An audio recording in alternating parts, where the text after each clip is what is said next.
Good evening. This is the Elliott Wave update for the S&P 500 index for Wednesday, October 20th, 2021.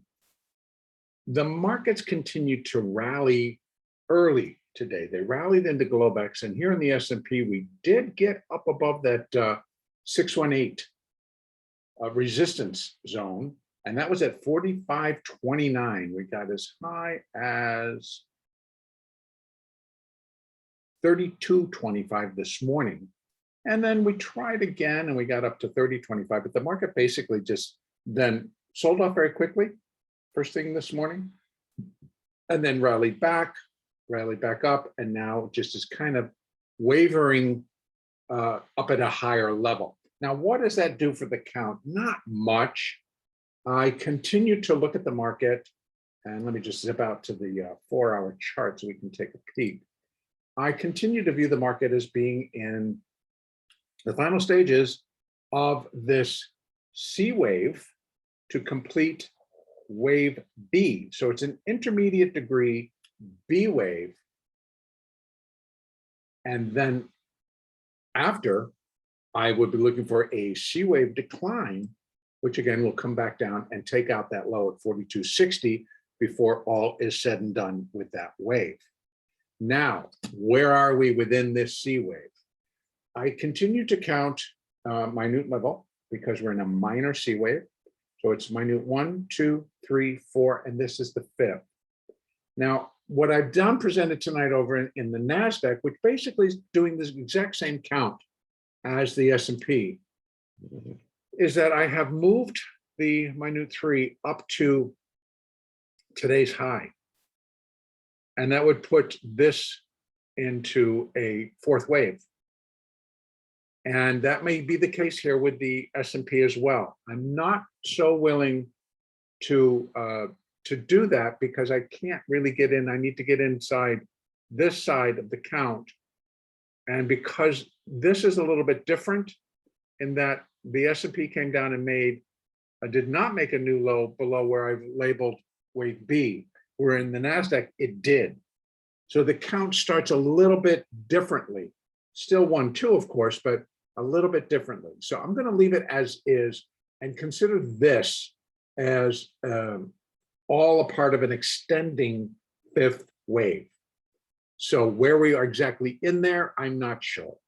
I think maybe we've gotten 1, 2, 3, 4, 5. So this is 1 of 5. Yes, it could possibly be all of 5, but I would be looking for the market not to be hanging out up by that high, but to be turning and starting to head lower.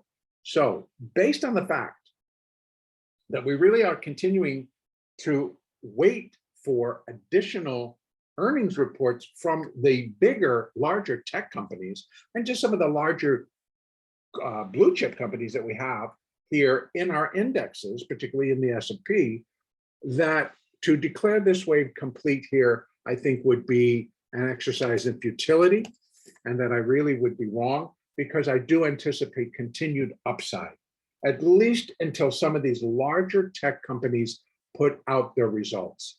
Because what it's really coming down to today, that the initial reaction to the earnings number, like the amount that they earned, because most of them are coming out that they beat what the street estimates were, that it is that forward guidance that is dictating direction after the earnings reports.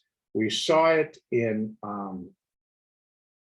the other day in, excuse me, I can't even remember, Netflix yesterday, that they made money as expected. In fact, they beat expectations, but it was that forward guidance that brought the stock lower. And today it actually dropped $13 off of the close from yesterday. And then here in the after hours, we're also marking it down a little bit more. So Tesla reported today, the stock closed at 865 or almost 866, a regular session. Earnings came out, the stock zipped up, zipped down, and now is basically taking in the information from that forward guidance that's being provided by Elon Musk and company. So we're still sitting down on the day post earnings. We're down about $6, $7. And that's probably going to be where it sits, and then how the broader market then interprets all this tomorrow, and they have a chance to kind of come in and do their thing. We'll wait and see. Tomorrow, we also have Chipotle Grill, Mexican Grill. That would be tomorrow. And then, but the bigger ones come next week. We have Facebook on the 25th. We have AMD on the 26th and Microsoft on the 26th. We have Amazon on the 28th and Apple, on the 28th. Then, we still have, as far as the S&P is concerned, we still have Boeing. We still have Salesforce. We have PayPal. We have also Intel, Johnson & Johnson. So there's still, and Square, there's still a lot of companies to report that can have a pull on this market. So therefore, I am going to continue that the rally is not over yet. The advance is not complete, that the C wave is not complete. And we must still, we're still within $20 of the all-time high. To say that it's not going to go up and break that, again, I think is an exercise in futility and just putting myself out there to say, please hit me. So I believe that we will go up and break this high eventually, and that we start heading up into what will then be an irregular B wave. Those levels again are 46.17 to 33, or excuse me, 23. And then we have 46.45 to 46.50, excuse me, 60, and then one more. We've got it all the way up here at 46.80, 46.90. So as I said yesterday, that zone basically now goes 46.40, 60, 80, 90. And really, you could kind of push that all the way up to 4,700. I don't really think at this juncture, unless everybody's blown the doors up and the forward guidance is that money's just going to be trickling and pouring into their coffers, that we really get much above these levels.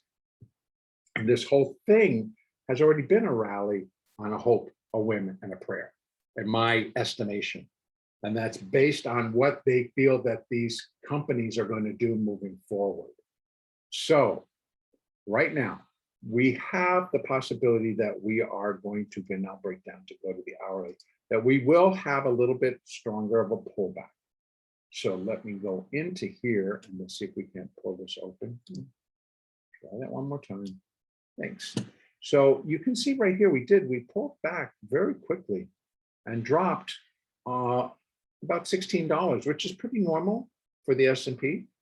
Then we rally back up. So maybe this is just A, we have a B, and then we're still going to have a C wave. That C wave is at 10 going to find support here at the 20 at 45.18. Then we have support down below at 45.11. And ultimately, here's the previous fourth, or just the previous pullback at 45.04. And right below that is 45.02, which is the 50-day moving average. So I think any pullbacks now will still kind of remain shallow. As a day trade, it's going to look like it's really dropping quick. But it's going to, because it'll be very tradable and very profitable.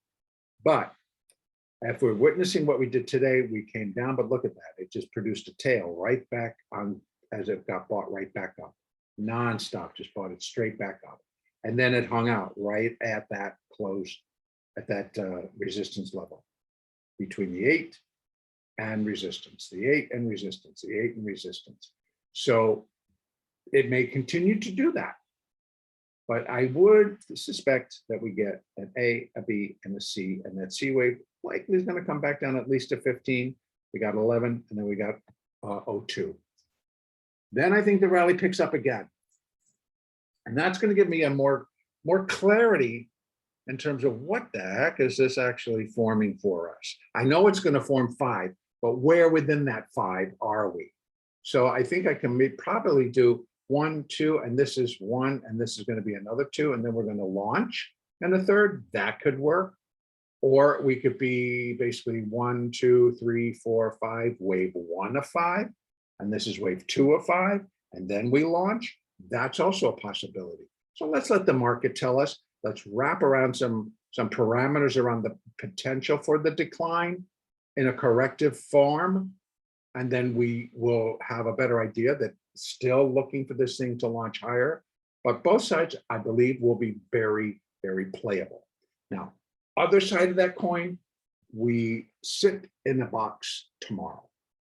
But we really don't get that push rally-wise that we've now seen pretty much every day for the last 5 days, that we don't get that push, that we do end up pulling back, and it just sits in this box. 45.11, 45.29, 45.11, 45.29, maybe break to 01. But it just creates a box and it sits in there as the market consolidates and then waits for the additional information coming via earnings reports. So I'm going to continue to say trade smart, trade using your moving averages. Again, we can go down on, go to the 30. Let's start looking at moving averages. They're all still basically pointing up. This one's starting to crest because the market's slow. Now, nothing really going on. But look at that 200 is pointing very strongly, not even getting into that sideways yet. It's still leaving itself very much open for upside. Same thing.